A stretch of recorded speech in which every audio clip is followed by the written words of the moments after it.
like 40 a day. All right, So, I have 6:30, so I am going to call the Village of Cross Plains Finance Advisory and Enhancement Committee for June 1st to order. Roll call, please. Committee member Hillebrand. Oh, I must have bumped up. Committee member Henry, Here. committee member Cutler, here, committee member Polmakowski, Here. and President Langfeld. Here. All right, we'll go public comment. This is an opportunity for anyone to address the Finance Advisory Enhancement Committee. Please observe the time limit of 3 minutes while the Finance Advisory and Enhancement Committee encourages input from residents. It may not discuss or act on any issue that is not duly noticed on the agenda. It doesn't look like we have anybody else on, so I'm going to move on to the next item. Discussion and possible approval of the May 3rd, 2022 Finance Advisory and Enhancement Committee minutes. Do I have a motion? I'll make a motion. All right, I have a motion. Do I have a second? seconded. I have a motion and a second. Any discussion? All right, all in favor, say aye. Aye. Opposed, same. So moved. All right, number 2, update on sidewalk replacement. We brought that to the board at the last meeting. They voted a positive for option 2, which is the 50-50 split. So then I wrote up this draft policy and basically stole the photos and most of the description of the replacement and when it gets replaced and stuff from the Middleton site. They were okay with that. It was brought to staff today. Paul wants a few things added. He just completed this for Columbus, so he's going to send us their policy, so we will probably modify this. Jerry's going to take a look at it and look at the photos and see if he agrees with all the descriptions and how he's been doing it. So I guess the update is it's moving forward through the process. Any questions on that at all? So I guess, Sorry. I was just wondering, since it's been 5 years, is the village going to be reassessed anyway? Well, this doesn't have anything to do with assessments. The assessments is for your property. They don't look at the quality of the sidewalk. The sidewalks are generally done by Public Works to make sure they're maintained and in good shape. Okay. And I think, was Tim the other one on here? yeah, I did. I was just curious what the next steps are. I know Jerry's got a plate full and it was even tough to get concrete people to come in this year to do, or last year to do things. I don't see anything happening this year. Okay, I see this as something that we will be getting all nice and neat for probably next season. Because you're Okay. right, we didn't get any bids on the concrete for the street work. right. So he was out knocking on doors for that. So I agree with you.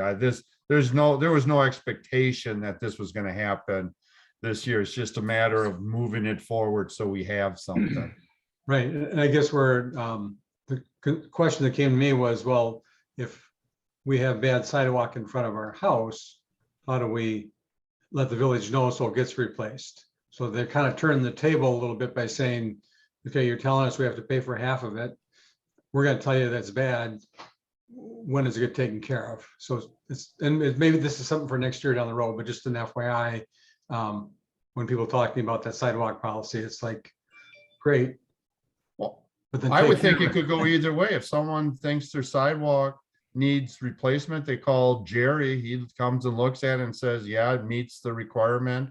or it doesn't, or look, we'll take care of this, we can grind it down, or mud jacket. So I think it can go either way, or from anybody. Right, know. I get that, but my point is, Jerry says, yeah, it needs to be replaced, but he can't find people. How does it get done? And then the people are saying, well, we've asked to have it done, it's in bad shape, and you've not taken care of it on the village end. But that, let's just wait. Those are some of the questions that came back that I heard when I heard feedback on it, so. Yeah, I guess I'm just hoping eventually people get caught up, or other Oh, yeah. people will want to start a business in the concrete business. Yeah, or. You know what I mean? I think, Village doesn't list this fall for next spring for bidding, that type of thing, so. yeah, no, I don't think it's done. First of all, I don't think we have enough of it at this point that it would even do a bid type thing. We Oh, okay. probably have someone that it would probably be tied into another bid, I'm guessing. Okay. Cool.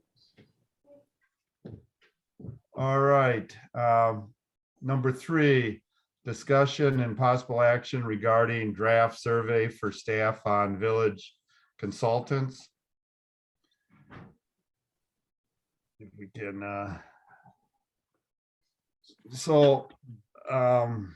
I think I guess this needs to me a little bit more work. I think the scale of 1 to 5, but if 1 is no and 5 is yes, you really just need a 1 or 2. I think generally you have, poor, fair, good, excellent, exceptional, something like that.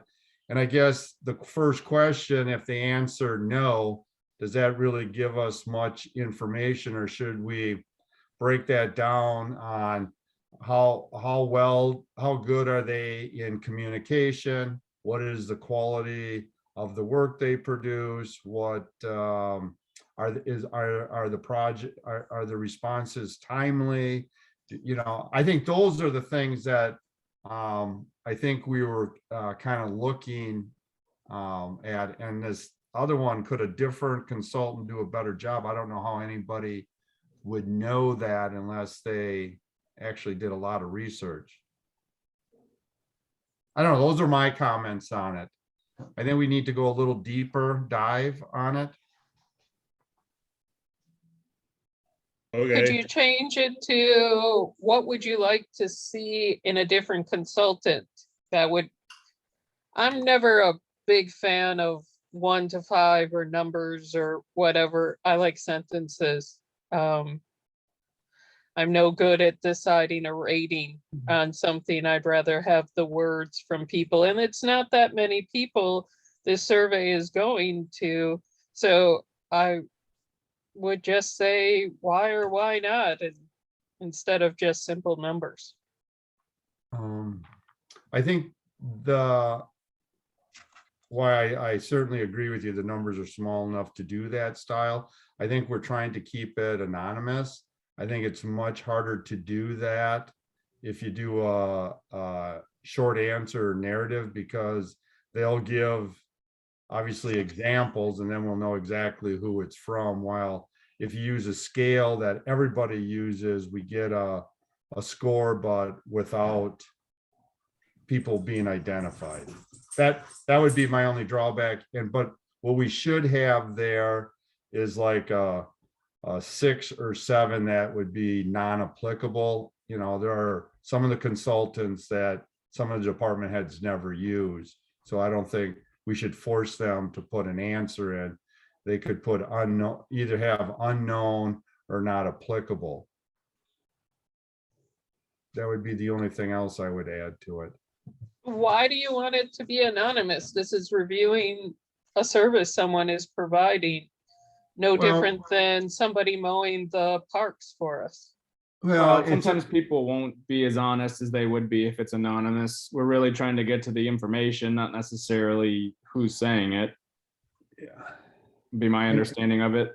Yeah, you're absolutely right. And I think you got to realize some of these consultants have been around for like 15 years. So they've built relationships, and you're right. The people who do the lawn, it's probably a different person that mows Bear Park every year. We're looking more at a company, but then when you talk about attorney services or village engineer, they've been around for a very long time. So I don't know. What does other people feel? What do you think, Tim? Well, I think if we have a problem that continues, then maybe we should look at it. So what I see is, Warren Myers used to be the engineer, and now he's sold the company to whoever, but still that same engineering firm, and they know the village and they know the little quirks, kind of like a Norm Esser. And the attorney's the same way. He knows what goes on here and what's happened in the past. And unless we have really problems with them that stand out, are we spending good money after bad to have a new attorney firm come in and try to familiarize themselves with what we've done so far, or an engineering firm trying to figure out? No, I don't think this, I think that would be the next step. I think right now what we're doing is basically every odd year, I have to, or the president has to nominate firms, consultants, right? That's what our ordinance says. Right. And we've been just staying with. So I would like to just do a checks and balance and say, okay, are these people still the right fit for our village? So it's not so much that I think we have a problem that we're trying to solve. What we're trying to do is, be responsible to the taxpayers. Hey, it's been a long time since we've done a check. Are the consultants still the consultants we want? So maybe that's the lead-in that needs to be on this questionnaire, explaining that. And I didn't, maybe you did it before, Jay, I just don't remember that. But if that's the case, that helps. If I was a department, that would help me understand what we're trying to accomplish. Yeah, it's wasn't on any, I didn't have it written down, but that was part of the discussion at the staff meeting when I brought it up, that this is it. And quite frankly, I believe I have heard, I don't, well, let's put it this way. I don't want to do any names, but I don't believe every department head thinks that every consultant firm or individual is necessarily the right fit. Okay, so I don't want to just pick out one of our consultants. Let's do the whole group and see what everybody feels about our group. Okay. Right? Could we add one question to this? Not necessarily one that the department heads will answer, but one that the consultants themselves will answer. A lot of our consultants and different people we work with in this community are getting closer and closer and closer to retirement age. So yeah, if it's time to start transitioning to make someone learn about our village, that would also be very helpful information. Right, I agree. I think that's something that would be a question, is what steps has your agency done to prepare for turnover? That's what I'm saying. I think I think it can go both ways.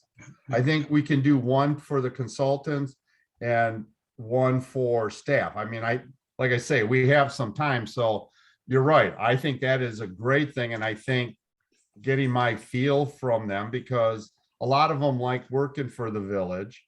I think we got to give them an opportunity too. So I'd like to send them a survey too, with questions like you just said. It's just, I'd like to get this one done first, because then we can play off of this one for the actual consultants. But yes, I mean, we're in not a huge rush here, but I think it's something that needs to be done. I don't know when the last time we actually looked at or did any type of surveying with our consultants. I don't know what had us drop MSA, for example. I know we had someone else, some finance thing, and I know Bill wanted to go with Ellers or Block. I don't remember who we dropped, but I think it'd be nice to have some type of data to support anything that we do. I love data. So would you like to work on the one for the consultants? Sure. I've Okay. done so many job applications, I can pretty much do them in my sleep.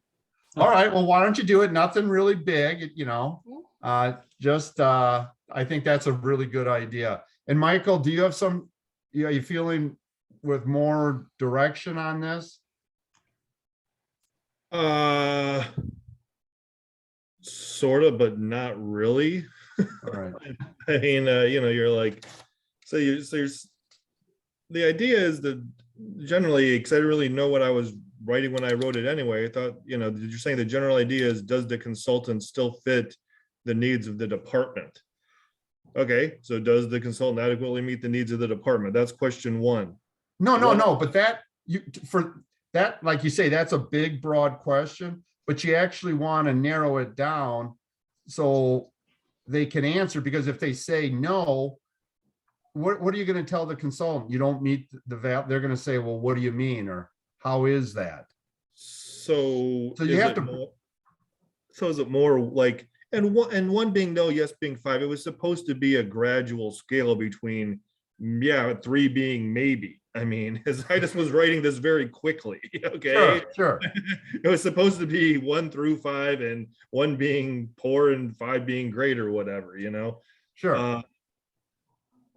So then when you're saying, do you still want the numbers? Do you want them to answer? If it's going to be numbers, then it's like 6 more questions to figure out if they're adequately meeting the needs. I mean, that's where I don't know, like, Well, how- I guess when you put that word adequate, what does that mean to you? Is Well- it just that they show up for a meeting? Is it their work product? Is it how they communicate with you? It's that they take initiative, they're responsive, they go beyond. I mean, what does that mean?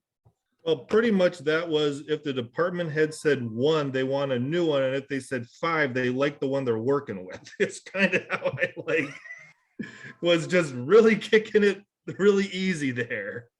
But here's, and again, maybe this is just being selfish, but I think it's important from the village standpoint. Let's say you're right, 4 out of the 6 give one of them a 1. All right, is that what we're gonna say for our reason is we had this survey and you got 1s? Or I think we'd have to say, well, it turns out that your the work that we needed you to do was late. You did not respond to emails. We found errors in your work product. I mean, they're gonna want to know the why. Well, sure. Well, is that why then? Do all those whys come out in the subsequent conversation that all the department heads have? Or is this survey supposed to be the all-encompassing reason? I guess that's No. my question. Okay, Like, here's what I would think. We do this, and then I feel it's only an obligation. We share the results with this committee, obviously. And then I bring the results to the staff meeting and we talk about it. And then that's where they come up with some type of recommendation. Then I would clearly bring it to the board. okay. And Well- we would probably have a meeting with that consultant group. And it's possible that they might be able to work things out, or we just go our different directions. But, I just think we have to do something to make sure we're getting what we are paying for. That everybody feels, instead of just going along what everybody else has done in the past. Okay, so basically what you're saying is that question 2 and 3, I mean, who knows if they would know, we just need more depth than 1, which Mhm. that depth, I'm not very good at depth sometime like this on Well, I these. could, why don't, instead of spending a lot of time tonight, why don't I just give you a call? Are you gonna be around this weekend? Yeah, I should be, yeah. I'll Yeah, give you a call this weekend and we can kind of hash it out. I mean, okay, and I'll kind of remember what you said here, emails and. Well, Good. and help me out. I'm looking, probably when you evaluate a consultant, you're looking at probably work product. You're probably looking at timely of getting how timely they are. How good the communications are, Yeah, how well they understand the village? Are they future looking or are they just reactionary? I mean, those are just ones that pop out of my head right now. Hey, man, that's like 5 right there. That sounds like we have it done. Preparedness, Oh, there you go. Yep. Right, gotcha. Well, that's, availability, what was that last one? preparedness and availability. You know, sometimes if it can be available, if it doesn't really fit, then that makes it difficult and maybe it's worth looking for somebody else. Right. Availability and timeliness could be like tied together probably or something. Or Well, timely would be like to in, get the work done in a Are they timely manner. punctual? Availability is how available, do we have to wait in line or are Right. they? Yeah, all right, those are 2. All righty. Well, yeah, you can still give me a call or I can type something up tonight and email it to you. oh, okay. All right, why don't we do that then? Okay. That sounds, Speaking of consultants, I saw that like the lawn care people are on there. Are they increasing their prices due to the current gas prices, or is that gonna become a new bill coming soon? The only one I've heard that we're getting a price increase is our cleaning service. Recently went up $5 a week. Okay. I've just seen articles that a lot of businesses, especially in the landscape industry, are starting to do that. well, I can tell you, I've been working on a shredding event. And it was originally started at an hourly rate. And then the next time I talked, it's the same hourly rate, but now they tack on 17% for fuel costs. And the last time I talked to them last week, it's up to 25%. So yeah, there is that added fuel costs that some are doing, but all right. Let's move on to, so I think we've got that pretty well moving forward, the surveys. Let's go to number 4, discussion and possible action regarding water/sewer rates. This was brought up at the board, and I'll tell you the circumstances so you kind of have an idea. You know, it seems like I would say probably a half dozen to a dozen times a year, we get requests to adjust people's sewer water bills because they're either watering their lawns when they first build their house to get the lawn started, or they leave a faucet on the outside. So the bills are extremely high. So then they come and ask for an adjustment that they just have to pay the water cost and not the sewer. And generally, what we do is if the water doesn't end up in the sewer, we actually reduce the bill to just do the water. So there was some discussion on, that it's not necessarily a fair system. One, we've made it very clear that you should know that going in. Other people will appeal. Some people just eat the bill and pay it. So there was a discussion on how to make it so it's a little bit more fair. So then one of the members, Cameron, had something with Eau Claire, and I don't know if you read through this, but they do kind of a modification where whatever the sewer rate is in the winter time, that's what they apply to the summertime.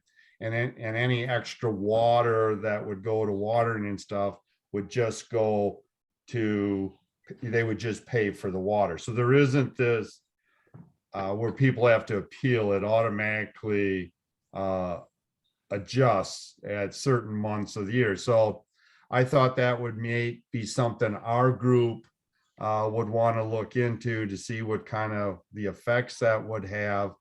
And at the same time, I know there's always been an interest and trying to get a better understanding of water and sewer rates. So I'm throwing it out to the group if this is something we might want to take on.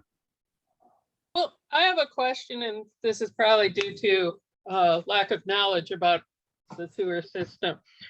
So when it is you're just watering your lawn, and especially in these instances where people are leaving their faucets on and going away for weekends, which I've seen in the past, at some point your lawn is done absorbing water. It's taken as much as it's getting.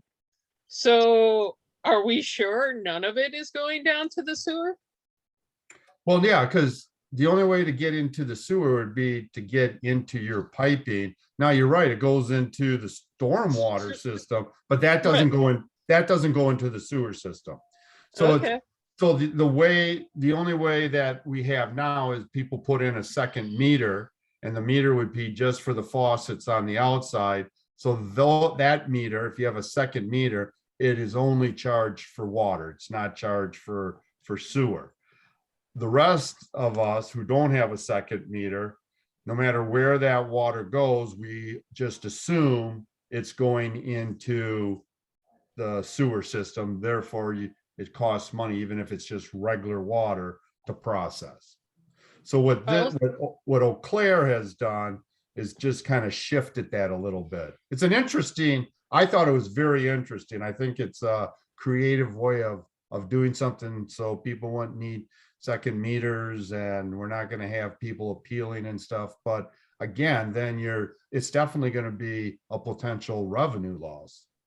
well, So do we even have a separate sewer charge? yes, I mean, the sewer charge is so much more than what you're being charged for actual water. I know that, but I mean, it doesn't vary over the year, right? You pay the same per gallon in January as you do in December. And this looks like they have some sort of a winter rate. No, what they're saying is, you're correct. But what they're saying is, in the winter months, January, February, March, no one's watering their lawn. So No you one's get a good washing their idea- cars. No one's filling up their kids' pools. Right. No one's So- watering the garden. All those Right. things during So the you kind summer. of have a shot of what just is going into the sewer for that. I don't Right. mean to sound rude or heartless or anything, but the world is having water crisis, and people getting a discount when things like I went away for the weekend and left my water on.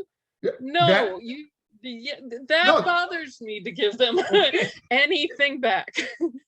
And that's the other side of it. The Right. other side of it is, and I'm with you on some of this with conservation of a resource, right? Should we even be doing any of this where people can water? I mean, I just saw in the news, Nevada has outlawed grass.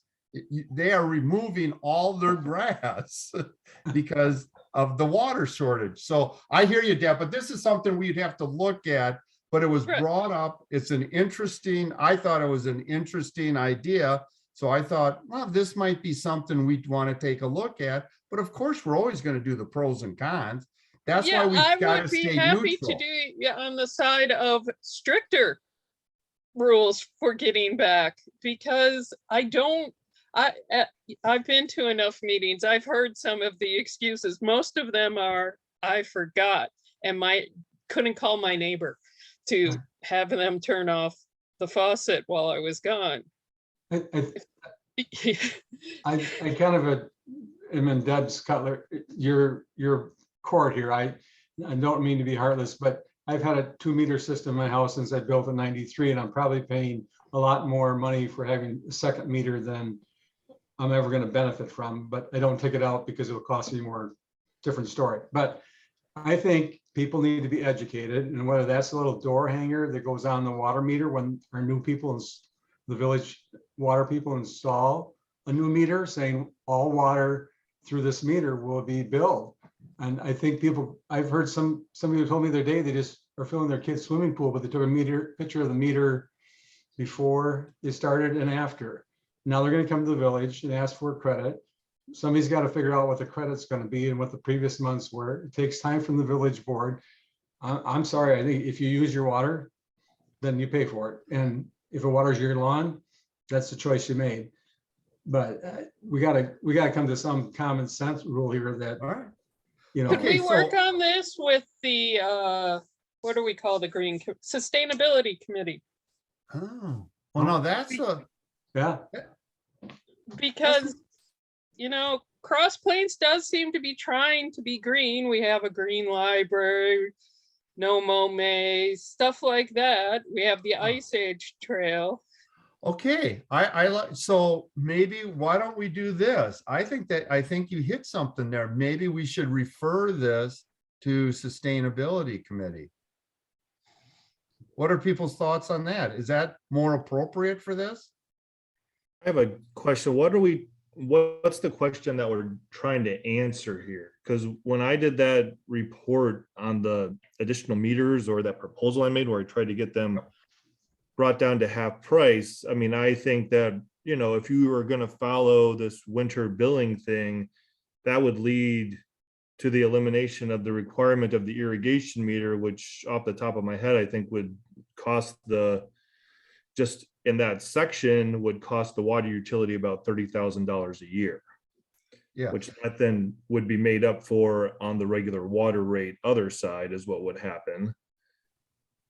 Right, no, Michael, this committee isn't supposed to be necessarily answering a question.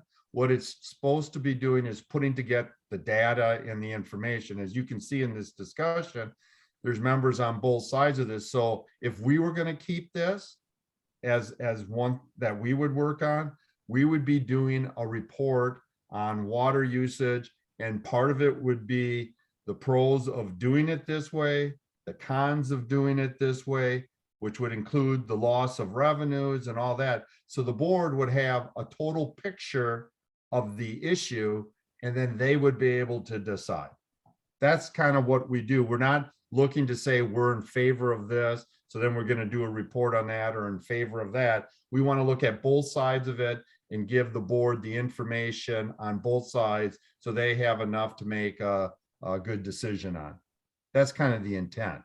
Right. I get that. I'm not proposing the half thing again. It's not, I'm saying that I've already gathered a lot of that. I can tell you, and all you have to do is look at the recent water rate case that we submitted to the Public Service Commission. It shows you volumes used in different areas and revenues produced and future revenues produced for how they produced all that. I mean, it's all sitting in the rate case already, I think, like if you're looking at the numbers for it. Yeah, the Right. numbers are there, but I think it's more on what is our philosophy on water usage. And here you can see in our committee, there's some differences, and clearly there were some differences on the board. So I think maybe let me talk with Brian, and maybe we can split this. We can maybe do the finance part of it and have sustainability do more of the Ethics. yeah, the ethics or philosophy or whatever you want to call it. so is there any, Michael brought up a good point. Is there any issue with the PSC? We told them we use so much water and that must include, and then we're including water, total usage. Is there an issue with setting Yeah, out we'll rates and There then giving money back? potentially could be. We'd have to, but it's not a issue in the sense that it can be. There's just another body that has to approve things for us. So the Body- PSC only regulates water, so as long as we're only adjusting the sewer portion, the PSC, that doesn't affect the water rates with the Okay. PSC. Cool. And my only other question I would want answered is if we went to something like Eau Claire does, I want to know what software they use and how they do that. Because I can't imagine you're going through thousands and thousands of customers and manually adjusting. No, Thanks. it's got to be it's got to be tied into their program that Yeah, they take those 3 months and average it, and then that's the rate, kind of like MG&E does with an average. And then they tack anything above that charge to water. That's what I'm guessing. yeah, that's, how I they do mean, it. there's gotta be I'm not Yeah. gonna manually make No. thousands no. of So adjustments. is that gonna be one of the pros and cons that will be looked at? I mean, again, here's another maybe software program or updates down Oh, the road. yeah. By the time Yeah, we get done doing this, we're in the hole. yeah, it is. Yeah, like I say, everything that we've said tonight, board members said, so like I say, we're all over the board, and that's why I think it's important to get all the facts Cool. and then come up with a decision, because there are some that talk just like you, is, hey, when someone gets a house, we give them something saying, hey, just so you know, water rates are high here. Use it cautiously when you're watering your lawn, or have the developer give them a stipend to cover the first month worth of watering. Wow. You're Yeah. right? Yeah, and a lot of people don't know that. That's why I think they always point the blame back to the village, that if we had like a little door hanger thing that went right on the meter pipe, and when they go down and look in their basement for their first time and see a little brightly colored warning or notice that you're being charged for water, you don't have no excuse to say, I didn't know. Right. No, I'm with you on that. I think there's a lot of solutions to this. So it's a matter of putting something together and having a good discussion. So the question is that something we do, or should we give it to sustainability?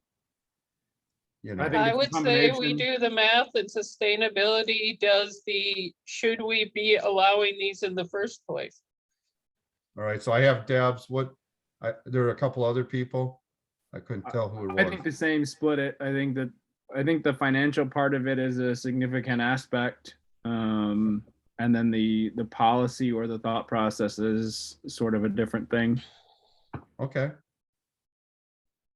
All right, why don't we do that then? Let me just talk with Brian, and we'll kind of hammer out the different sides to this, and we can pull a report together from both committees. All right. Very good. And I guess I think I can I can pull the numbers together. Michael, do you still have that summary sheet that you did? Yeah, I do. Yeah, I could find it. I mean, but I'm saying, like, if you go out and find the PSC rate case, it gives you every single number on every single drop of water that's used in the village, where it's, Okay. I mean, that thing is like, has everything in there. Was it easy to find on their site? Yeah, sort of. You have to know what the number of the villages or the number of the rate case, I forget which one, to do the search. Once you get that, it becomes very easy. Okay. I might even have it. Well, if I'll you- So I have it too, and it should be on our website also. Oh, it Yeah, should be? I'm talking like that real in-depth one, that Excel spreadsheet thing. Is that Oh, you have Yeah. that? The actual like thing that we filed? that is actually on the PSC website. You can download and see like how they did every single rate case, like how all the water is divided and everything, and what the cost is. That's what I'm saying. All that revenue information is just right on there. It's easy. You can just look and see irrigation meters provide $29,000 of revenue to the water utility each year. So if you are proposing getting rid of those, that's $29,000 of revenue lost, you know, and Yeah. but then Can you, if you have that number, can you send it to me? Because I am terrible at trying to search things. I think right. our water number's 1450. Yeah, I think it's something like that. Yeah, but then you have to add in the fact that in that, you know, $30,000 or whatever, you have to add, basically you're adding back in because they're going to be paying for more water. So you're just really subtracting out the cost of the irrigation meters themselves is what it Right. is. So, but yeah, I'll find it. I'm going to tape that other stuff up. I can send that when I find it to you, Jay, both of them. Okay, I appreciate that. Thank you. All right, good. Okay, we'll go to 5, update on the compost site. Anything new, Tim, from the last meeting? No, when you said that you had, and I saw that they signed a contract with Yelk, I quit pursuing it. I don't know if it's worth long-term. I guess one of the things I was thinking about is if we do have our own land and our own place to maintain it, then there's cost to the village for doing that. But we're not sure how long Yelk's property is going to be available, right? Well, we have a 3-year deal. Right. I mean, is the So, long-term goal to have our own site? yes, Okay, but what I would like, can you, I know you were looking at it. I'd really like to know what that Purple Cow, oh, which, what yeah. the cost the village would have for using Purple Cow. I forgot to call them to find out what Wanakee and Middleton pay, and then we can kind of get an idea. Yeah, or you don't think they do it per tonnage? Yeah, it is, but they Oh, okay. want to know how much tonnage the village would have, and I said, I have no clue. And then they do have contracts with the city of Middleton and the village of Wanakee, and if I could get their rates, I'm sure we're comparable. If Wanakee says we do 100 ton a year, we're probably at 30 ton, I'm guessing. You know, we could kind of get a ballpark figure Right, by using somebody else's current contract. So I'll look into that a little bit further, whether I have to get it from Wanakee or Purple Cow. okay, But we would Right. still have to, we would still have costs associated with transporting it there too. right. No. Okay, very good. I appreciate that. Update on the village hall and police station. From our last meeting, the board did approve, if you saw the financial options, we went with option 3, which was piecing together a bunch of money from different pots. So we'd be paying cash for it. There'd be no borrowing on it. What you'll see is we'll have to flip a resolution when the sewer and village loan money to the TID. We did a resolution that the sewer would get paid first, which we've been doing. We kind of want to flip it for this year so we can use the 82,000 that the TID owes the village to go towards that. It really doesn't stretch things out. It's not going to put the sewer in any type of financial problems because we're getting connection fees from the new houses and stuff, which will more than cover the costs that we would have received from, which we would have needed from the TID. So we're going to be solid on that right now. The other thing, we have a lot of support from this. We ended up getting a letter of support from the Cross Plains Chambers, the Ice Age Trail, department heads, the safety, public safety committee, the police union.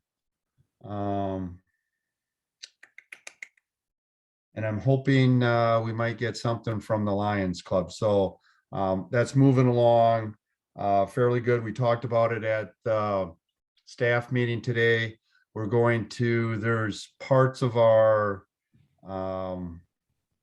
lot is in the wetland. They call it some type of soil, but basically it's like wetlands. So it looks like our engineer said, just go and get a private company to go in and declare it. And it's going to run about 1,500 just to get it off the lot because it's clearly not wetlands. It's just another one of those things that I think the DNR just sits in an office and draws lines. And it's really, if you saw it, because ours is not so bad, but when you look at Dale's lot, you would think his whole lot is a wetland. And there's hardly anything there that's even close. But anyways, we're jumping on, we're going to be doing that. So I'm anticipating that that we'll be moving forward on this. So that's going. I don't have much more. I did talk a little bit about, and we didn't mention it at the staff meeting, and we forgot. There was we were thinking that we would be able to lock in for 2.5 for 40 years from rural development. Well, we met, Brian and I met with the regional guy who's in charge out of Milwaukee, and he said, no, that's for nonprofits, the 40 years. It's against state law for municipalities to go past 20 years. And there's no way we would make it by the end of June. That's when you had to lock in, then the rates go up. He's saying it's gonna go up an eighth of a point. So it'd go up to 2.63. You know, that's something, we're gonna still look into that, but now we have more time. And it's not as great of a deal as we originally thought. So there's a little bit of looking into that and filling out and just seeing, but I just wanted to keep you up on at least the finances part. Because if we could have locked in at 2.5, that would have taken one of those variables right off the table for us, because you can lock in and wait 3 years before you start building. So that would have fit our timeline pretty well. So. I had a question. Sure. I don't know if anybody thought of this. This was a random thought of mine. But this kind of goes with sustainability. The village hall needs a new home. The library has outgrown its home. Could the village hall, with some modifications, take over the library building and build a new library? No, that financially, that would not, and the reason I'm saying that is it's extremely expensive to modify a building into a police station. Our Not the current one, police station, but just the village hall part? Or is it mandatory for those two to be together? well, it's not mandatory, but you want to save money. So Yeah. you want to share, you know, the HVAC system, you want to save the public space area. Otherwise, you're duplicating anything. In our police department, 6 people, and you're looking at 10, maybe 10 people for Village Hall. Really, to have 2 different buildings really doesn't, to me, financially or logistically make sense. And as small as it is, the court is in there as well. Right. We have a court? Yeah, we have a municipal court, believe it or not. Oh, and I got a letter from them. I got a letter from them too. Thank you. I knew I had another letter, but the courts also have, the judge and the clerk has, That actually, we had a great example today. So Lisa had, there was court tonight at 4 p.m. and she was off today. So she set the building up yesterday for court. Well, Brian came in this morning and rearranged the whole room for our staff meeting. And then she came in to like get ready for court, and the building or the room was rearranged. So then 3 of us had to hurry up and move all the tables and chairs around, and like it's not great. No, I was just wondering, because, you know, if one place is too small, might work for another thing, you know, hand-me-downs and all that. yeah. I'm not sure. I think Pam kind of likes her building, and I think her future dream is to expand that current building. And I think a new Village Hall police station is going to be a lot less money than a new library. I think the square footage is very Yeah. different. Yeah. All right. Anything else? I'll just keep everybody abreast on that. I don't want to go to future agenda items yet. There's a couple other updates that I want you to know. I brought up if you remember, we were going to do that test area for the leaf pickup, you know, street. So I talked to Jerry. We're on for that for this fall. Now, Tim, do you still have all your stuff on, like the letter that we were going to send out? And Yeah, I can't look, remember I who- probably do. Yeah, and the survey. We're gonna have to pull all that together. Jerry and I'll meet, because he's Okay. got to look for his stuff too, but he was actually very positive about doing that. Again, this will give us some data to decide what the cost benefit is, and once we have that, we can move forward. So I just want to brief Okay. everybody that's back on the table. So we need to have everything ready to go probably by August. So Tim, if you can look to find whatever, I'll look Yep. on mine. I wish I knew how to make folders, because that would be a lot easier. I'm gonna be going through a ton of emails to try to find everything. I would be happy to meet up with you someday and teach you some of the really, really basic skills you've missed in the last 2 decades. I may take you up on that, because I tell you, I spend a lot of time trying to figure out where I put the damn emails. I'm getting good at moving them to archiving them, so there's a smaller group to look through, but man. I know, I'm a dinosaur, so. All right, what else was there? I have a couple things if you want before you get to future. Yeah, go ahead. So I had a couple, one main assignment for the SIP stuff, particularly the playground replacement policy. So I've had a chance to talk to Mike Axon about it. He said there currently isn't necessarily a policy in place for replacing playgrounds. They're inspected monthly. Most manufacturers give a timeline of 8 to 10 years for a playground. He says that that's pretty low. The basic kind of guidelines that he gave me is that 10 years, there's an awareness that you need to start thinking about. 15 years, you should probably think of replacing it. 20 years is kind of a max. I related it to a car. And it's basically like at 10 years, it's like having 100,000 miles. 15 years is 150,000 miles. 20 years is 200,000 miles. Like they can still work, but they're starting to get bad.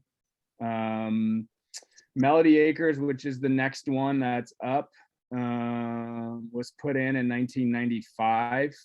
So it's 29 years old. So obviously it's far exceeded what its normal expectation was. Westview was built the same time. Bear Park would be the next oldest at 22 years old, and Hoffenfeld is 19 years old. Huh. So Does he have an interest in developing a policy? I think that the policy he says is difficult because it also depends on how the neighborhood changes. Because, you know, sometimes those parks are put in and then the community grows older and sometimes they don't even want a park. They just want to turn it into a green space. And my impression is that it was hard to come up with a policy per se. I mean, if you want to have anything, to me, it sounds like at 15 years, you need to start talking about replacement or putting it on, you know, on the list of things to replace or to look at. Well, I guess that's what I was thinking, is the way you outline it. The policy would say at 15 years, you do an evaluation of, is there still a need? Is there still a want? You know, I guess that's kind of, I mean, I guess that's kind of what you kind of want to do with the policy, is set the steps, not necessarily saying you have to do this, this, and that, but I would think at some point we would want to evaluate if the park is, like you said, needed, wanted, or what the neighborhood is looking at. You're right. They may want just open space where they can play soccer or fly a kite. Right. And I think those are all good points. And if we have, I think they look at the parks and playground equipment weekly, don't they, to make sure it's safe, but Monthly. monthly. And if you take the park at the end of on Bourbon and Hillebrand and look at the amount of wear and tear that's been getting from out of community compared to Melody, which is sitting up in a neighborhood, a lot smaller, obviously. But I mean, there's got to be some balance there that I would think that the staff would look at and go, you know, this is a liability, this isn't, and it's not about years, it's about wear and tear, I would think, but I could be wrong. See, and my biggest thing is, if you don't have a policy or something to follow, then everything just gets never talked about. Then all of a sudden you're in crisis mode. Right. I mean, you're just rattling off 3 or 4 parks that should seriously be looked at. And again, why are they all falling at the same time? If we had a policy where we looked at them, they could be, you know, benchmarked. Well, but they're not falling apart all at the same time. It's just, Right. I mean, I think what you're seeing there is what we're gonna see. I mean, we have 2 developments coming in right now, which means we're gonna get 2 new parks. So, you know, those are gonna come up at the same time, you know, in the Yeah. future as well. And I guess what I'm saying, if Mike looks and his staff looks at the Melody Park, for example, I mean, just as an example, and determines that all the items in that park are safe and meet standards, except one piece, do we replace the one piece rather than the philosophy that when we do a park, we have to do it all over? I think we spend 130,000 down the street here. And I know that rubs some people the wrong way. It's a lot of money for a park. It's great use though. You know, I don't, it's one of those deals where you, it's a good and the bad, you know, with it, but is there a way we can make it a lot less impact to the taxpayer if we replace 2 or 3 items in a park as opposed to the whole thing? I don't know.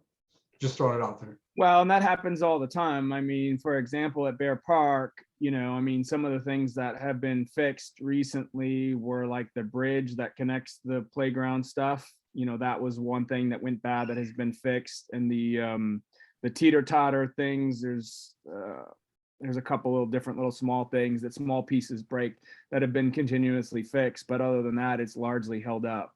Yeah. And I look at that at the Legion Park, that horse thing that goes in circle, that's been there since I moved here in 1990. That's 32 years old. I can't believe that's still there and moving around. And it's fun. Kids Yeah. love it. I know. Yeah. We used to have metal slides too. Yeah, yeah. No But I way mean, else. but that's to Jed's point that you don't have to replace everything. So do we want to go any farther with this? Or are we leaving this more to the Parks and Recreation Committee? I mean, What's I your think thought, that's up Jed? to, I mean, I think that's up to you guys. I mean, it's a question of, you know, is the request for replacing these parks hurting the budget? I mean, my understanding is, I think it's like every 2 years, they look at doing some changes or, you know, fixing up a park or whatever. You know, the next thing up is going to be the one that's here in my neighborhood that's paid by the people who live here, with the fees for the new house. So, you know, there's no impact to the village on that one. And then the Melody Acres would be the next one that gets, you know, resolved. And the question is, you know, I mean, I think the budgeted item is roughly 50 grand. Could it be more or less? Absolutely. And we won't really know until we poll the community to find out what it is that they want there. Right, but here, this is just what I think. It makes it more financially sense if we had things like the SIP, you know, that is supposed to be so we can look out and see what we can afford and what we can't afford. So I guess we can go the same way. I know he puts those things on, but generally there isn't the documentation, like you said, hey, we surveyed this, we do this. So I'm just wondering if there should be, but again, like a checklist or a policy. I still something written, but I don't know if that's our job or Parks and Recreation. I think it's Parks and Recs and Mike reporting back what parks are in disarray or what items need to be replaced, and not so much gut the whole thing. But, you know, that's my theory is Okay. if Mike comes into Parks and Recs and says we need 50,000 to replace 4 different items in 2 different parks, then he's kind of doing his jobs, and the Parks and Recs can either approve it or forward it on, right? Yeah, okay. Right, but we, and I agree, it should probably be Parks and Rec with the knowing that of that replacement idea. Because I live right down the street from that Melody Parkway Park, and some of the playground equipment, like the pieces that they'll climb on is getting aged. And there's an old merry-go-round there but that thing works great. I mean, when you spin it, there isn't any, you know, it doesn't sound like things grinding or rocks into bearings. I mean, that thing can fly. And I'm like, this thing works awesome. I mean, it really does. For being that old, it works fantastic. And to just flat out remove it because it's been there for 30 years might not be the best decision, because it's a very functional piece of equipment. And Mike would know better, I think, is there some AED thing or disability requirements or some other state rule or something that says you need to remove it? Oh, yeah, I don't know. I don't know, but I was saying that's what Mike would know, and that's what he. Well, could- that mostly falls into the insurance policy, Oh. whatever insurance policy that we belong to. I don't remember the name of it, but there's another one that you can subscribe to, I guess, that they basically come out and tell you when you have to replace your park. And the problem with that then is it doesn't give you that option to use your own judgment when you think it's best to replace something. They just come out and say that's worn out, you got to get rid of it. All right. Okay. All right, well then we'll just let Parks deal with this and we'll take that off as something that needs it. Did you have another thing, Jed? I had one more that was on here, and I think I'm trying to look at who was supposed to do it. Because there's no name. So there was an ATV, and I think we talked about that last time because there was the grant for that ATV with the snowplow that they want to replace. Oh, the electric one? Yes. Just an update on that. The grant's in, there's been no decision on it. It's an 80-20 grant, which means the grant would cover 80% of the cost. The vehicle cost with all of the additions, I see we have 30 grand on our sheet priced out. It's almost 44 with all of the attachments and things that were needed. So again, this is the replacement of a pickup truck. And it's multifunctional, but so I don't know, as far as we're concerned, I don't know if we were supposed to look to see if there was a better place to buy it or a cheaper option or whatever, but it seems like they figured out exactly what it is that they need and serves their uses. So I don't know if that's something that we need to keep on our list or not. I don't think we need to keep it, especially if the grant comes through. I think we'd have to look a little bit harder if we don't get grants, because I think it'll have to go to the board too, because I think they're kind of switching on what the money was going to be used for, like you said. So no, Mike told me about that. I mean, you're talking about $8,800 dollars for a $44,000 piece of equipment. How do you say no to that? Is it Yeah. even available? I mean, I know buying a pickup truck is very hard right now. Yeah, I don't know how available it is, but the grant, once you get approved for it, you just got to put the order in and wait. I'm not sure you're going to get it the next day or anything. Just like with that fire truck, we approved and paid for, we're not going to get that until the middle of 2023. That's how far back everything is. But, the same thing with this, as long as you pay the money, the grant is fine. We just have to show that we actually received it eventually. All right, that's all I had. All right, does anybody else have anything that they want to update the group in? I should be done with Badger books by next month. I Oh. actually have family members who have worked with them, so they gave me a lot of good information.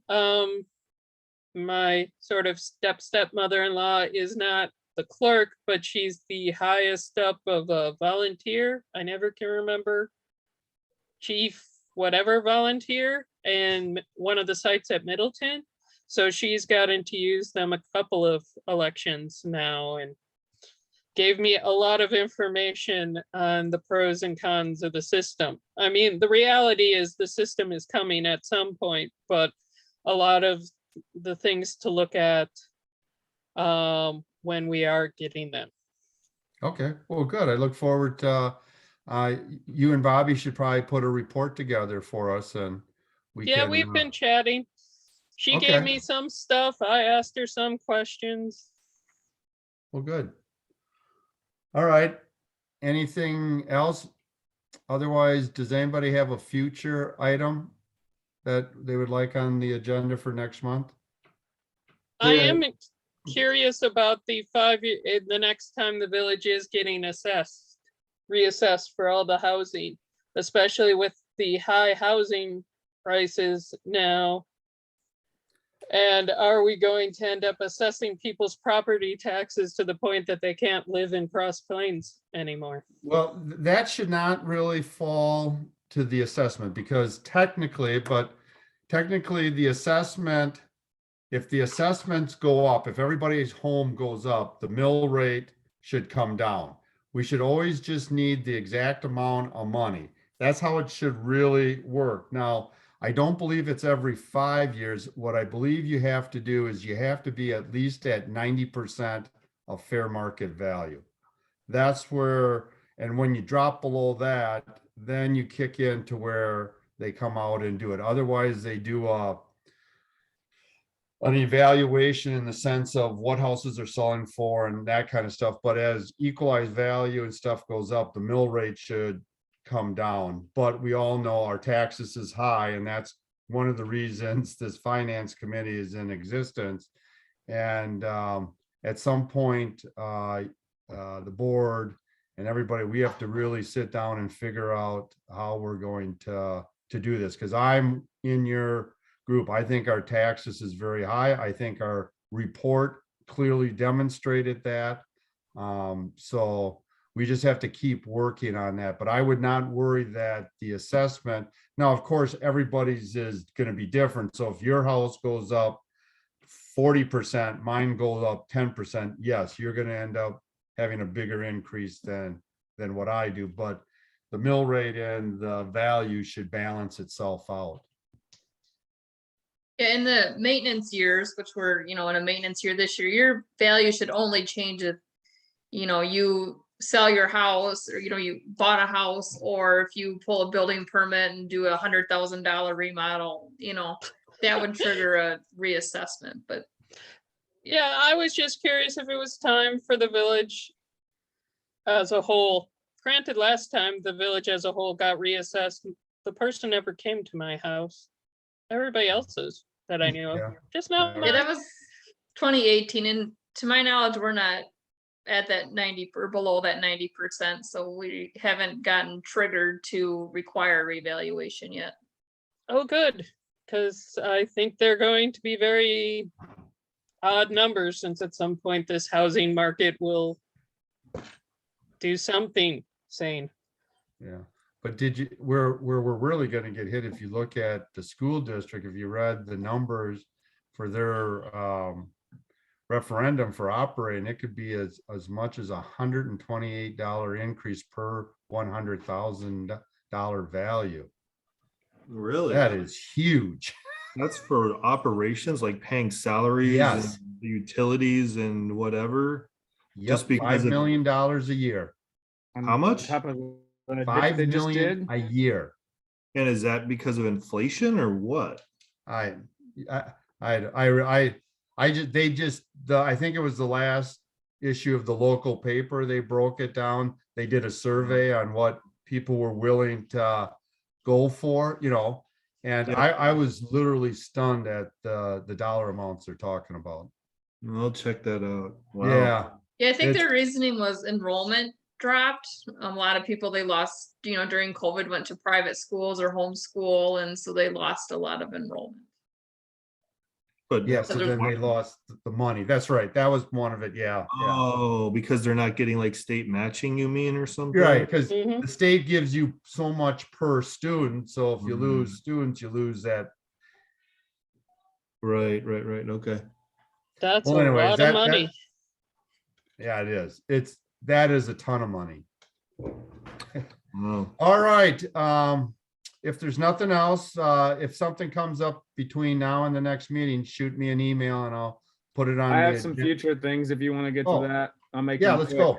go. The electric grant that Axon got for that vehicle, he says apparently that's the first year and that they're going to continue that program for who knows how many years. And so we need to stay on top of that.